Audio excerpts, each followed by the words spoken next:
Madhya Pradesh Bharatiya Janata party के प्रदेश अध्यक्ष we D Sharma ji इस समय हमारे साथ एक्सक्लूसिव मौजूद हैं। आज उनके कई विधानसभाओं के दौरे हैं। सांची वो जाएंगे, सुर्खी जाएंगे, उसके बाद बड़ा मलहरा में भी वो दौरा कर रहे हैं। भारतीय जनता पार्टी की किस तरह की चुनावी रणनीति है? तमाम जो प्रत्याशी हैं वी डी शर्मा जी, उनकी घोषणा हो चुकी है। भारतीय जनता पार्टी के सभी प्रत्याशियों की घोषणा हो गई है और सारे अच्छे प्रत्याशी हैं।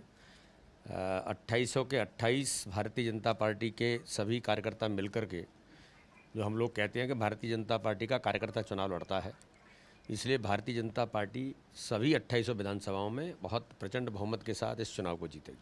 क्या किसी प्रकार का असंतोष आपने देखा जो 28 विधानसभा सीटों के आपने प्रत्याशी घोषणा की? कोई असंतोष नहीं है, सारे लोग संतुष्ट हैं और ये मनुष्यों के दल हैं, इसलिए इच्छाएं ये सारी चीज़ें कार्यकर्ताओं की भी रहती हैं। वो अपनी बात कहते हैं, हम लोग सुनते हैं, हमारे यहाँ सिस्टम है, हमारे यहाँ व्यवस्था है। लेकिन यहाँ ये नहीं है कि कांग्रेस में लोकतंत्र नहीं है। ये लोकतंत्र की दुहाई देने वाले कमलनाथ आज अपने गोविंद सिंह जो उनके मंत्री थे, उनके वरिष्ठ नेता हैं, आज ही उन्होंने कहा है कि कांग्रेस में आंतरिक लोकतंत्र नहीं है और ये लोकतंत्र की दुहाई दे रहे हैं कमलनाथ जी। तो भारतीय जनता पार्टी में व्यवस्था है, कार्यकर्ता की बात हम सुनते हैं और हम उस पर आगे बढ़ते हैं। और भारतीय जनता पार्टी के कार्यकर्ता टिकट डिक्लेयर हो गए हैं। अब ताकत के साथ सभी प्रत्याशियों को जिताने के लिए हमारे कार्यकर्ता चुनाव के मैदान में रणनीति के साथ उतरे हैं। भांडेर में जिस तरह से फूल सिंह बरेजी जी का एक वीडियो वायरल हुआ था, कथित वीडियो, उस पर आपकी क्या प्रतिक्रिया रहेगी? देखिए, एक वीडियो नहीं है, इस प्रकार के ये इनकी मानसिकता है।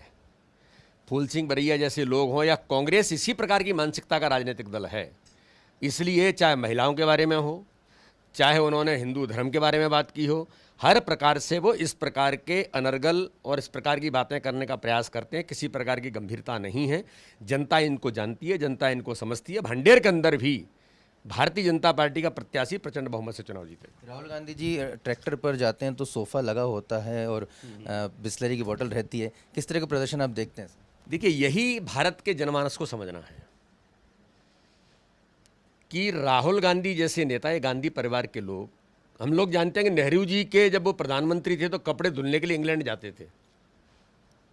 ये इतिहास है उनका, इसलिए ये उसी खून के वंशज हैं, इसलिए ये इसके अलावा कुछ कर नहीं सकते। देश में केवल लोगों को गुमराह करना, फूट डालो राज्य करोगी, अंग्रेजों की नीति थी, उसी नीति पर ये गांधी परिवार चलता है और उसी आधार पर ये लोग काम कर रहे हैं। तो इसलिए कोई नई बात नहीं है, ये तो उनके परिवार की परंपराएं हैं। ना उन्होंने कभी किसान देखा, ना गरीब देखा, ना गांव देखा, ना धूप देखी।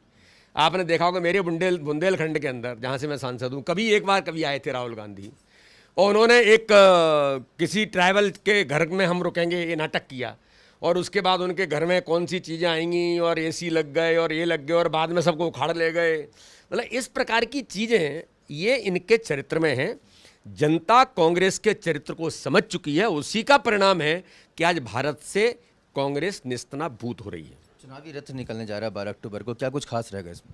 चुनावी रथों के द्वारा भारतीय जनता पार्टी के माननीय प्रधानमंत्री जी के नेतृत्व में मोदी जी ने जो गरीब कल्याण के, जनता के, किसानों के, महिलाओं के, युवाओं के जो काम किए हैं, इसी प्रकार से मध्य प्रदेश के हमारे यशस्वी मुख्यमंत्री शिवराज सिंह चौहान के नेतृत्व में भारतीय जनता पार्टी की सरकार ने मध्य प्रदेश में जो काम किए हैं, उन सारे मुद्दों को जनता के बीच ले जाना, ये आज हमारी जिम्मेदारी है। और हम उनको इन रथों के माध्यम से चुनाव प्रचार में जनता के बीच विकास के मुद्दे पर कि भारतीय जनता पार्टी ने मध्य प्रदेश के अंदर इन 6 महीनों में क्या किया और इससे पहले 15 सालों में हमने क्या किया था, और केंद्र की सरकार मोदी जी की गरीबों के कल्याण के लिए कैसे काम कर रही है, इन सारे मुद्दों को जनता के बीच ले जाएंगे। ओबीसी आरक्षण पर एक बड़ी पहल शिवराज सिंह चौहान सरकार ने की है। 27% आरक्षण को लेकर दमदारी से अपनी बात अदालत में रखने की बात कही है। मैंने कहा ना, हम केवल कहते नहीं हैं, हम वोट बैंक मान करके काम नहीं करते। ओबीसी वर्ग के उत्थान के लिए, उनके लिए जो आवश्यक है, भारतीय जनता पार्टी की सरकार है कि केंद्र के नेतृत्व में जिस प्रकार से ओबीसी कमीशन को संवैधानिक मान्यता 70 सालों में नहीं मिली, लेकिन माननीय मोदी जी ने दी।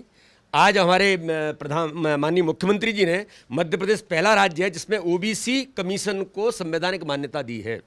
और इसी प्रकार से चाहे उनके रिजर्वेशन के विषय हों, हर मुद्दे पर भारतीय जनता पार्टी की सरकार उनके कल्याण के लिए जमीन पर काम कर रही है, केवल नारा नहीं दे रही है। गरीबी हटाने का नारा भारतीय जनता पार्टी ने कभी नहीं दिया। मोदी जी ने कहा कि हम गरीबी हटाने का नारा नहीं देंगे, हम गरीबों के जीवन स्तर को ऊंचा उठाएंगे।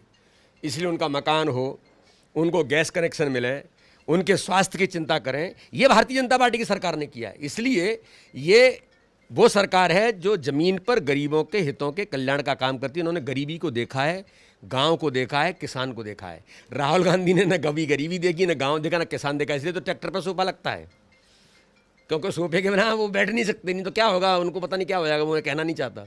तो इसलिए ये सारी चीज़ें भारतीय जनता पार्टी के इन चुनावों के अंदर हम उन सारी बातों को रथों के माध्यम से भी जमीन पर उतारेंगे। एक आखिरी सवाल है, कृषि बिल को लेकर कांग्रेस पार्टी कह रही है कि ये किसान विरोधी है।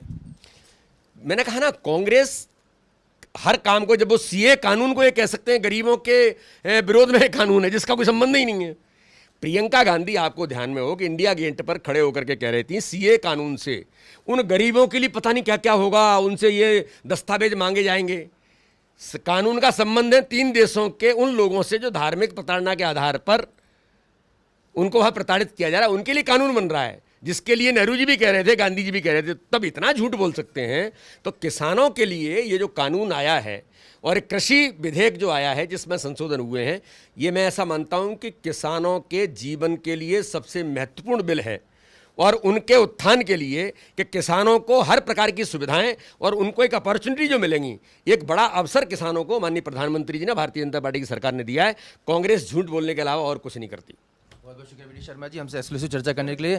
तो कहीं ना कहीं आप देख सकते हैं चुनाव प्रबंध समिति के संयोजक भूपेंद्र सिंह जी भी यहाँ पर मौजूद हैं, लगातार बैठक चली। सिर्फ एक सवाल सर आपसे लेना चाहूँगा सर, आप लगातार सर आप भी सक्रिय हैं, चुनाव प्रबंध की समिति की बैठक ले रहे हैं, क्या कुछ रणनीति जो रहेगी इस बार की खास रणनीति क्या रहेगी कि ये उस रणनीति को लेकर भारतीय जनता पार्टी मैदान में जाएगी?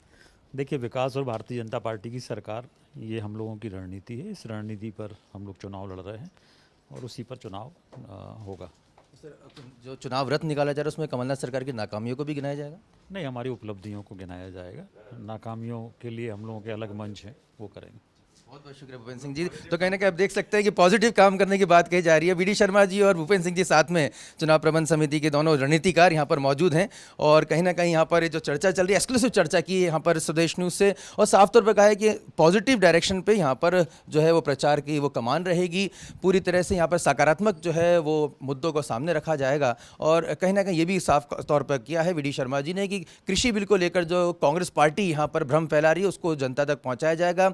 राष्ट्र विरोधी हैं ये, कहीं ना कहीं कांग्रेस की जो सोच है, सीधे आरोप यहाँ पर प्रदेश अध्यक्ष वी.डी. शर्मा लगा रहे हैं। खासतौर पर राहुल गांधी को उन्होंने निशाने पर लिया। जिस तरह से तस्वीरें वायरल हुई कि ट्रैक्टर पे जिस तरह से सोफा लगाकर वो बैठे हुए थे, बिस्लरी की बोतल वहां पे दिखाई दे रही थी, उसको लेकर करारा तंज भी यहाँ पर वी.डी. शर्मा ने कसा है। और आपने जिस तरह से तस्वीरों में देखा कि यहाँ पर अल सुबह से ही यहाँ पर चुनाव की रणनीति तैयार की जा रही है, दौरे के कार्यक्रम तय किए जा रहे हैं और चुनाव प्रबंध समिति के संयोजक भूपेंद्र सिंह और प्रदेश भारतीय जनता पार्टी के अध्यक्ष वी.डी. शर्मा, आपने एक्सक्लूसिव स्वदेश न्यूज़ पर देखे किस तरह से यहाँ पर भारतीय जनता पार्टी पूरी तरह से चुनावी मोड में नजर आ रही है और चुनाव रथ भी बहुत जल्द यहाँ पर जारी किया जाएगा। कहीं ना कहीं एक कहा जा सकता है कि सिस्टमेटिक अप्रोच के जरिए भारतीय जनता पार्टी पूरी तरह से चुनाव को यहाँ पर डील करिए। बेहद ही महत्वपूर्ण ये महा उपचुनाव है मध्य प्रदेश का, उसको लेकर आप समझ सकते हैं कि किस तरह से भारतीय जनता पार्टी से पूरी गंभीरता से यहाँ पर लेती हुई दिखाई दे रही है।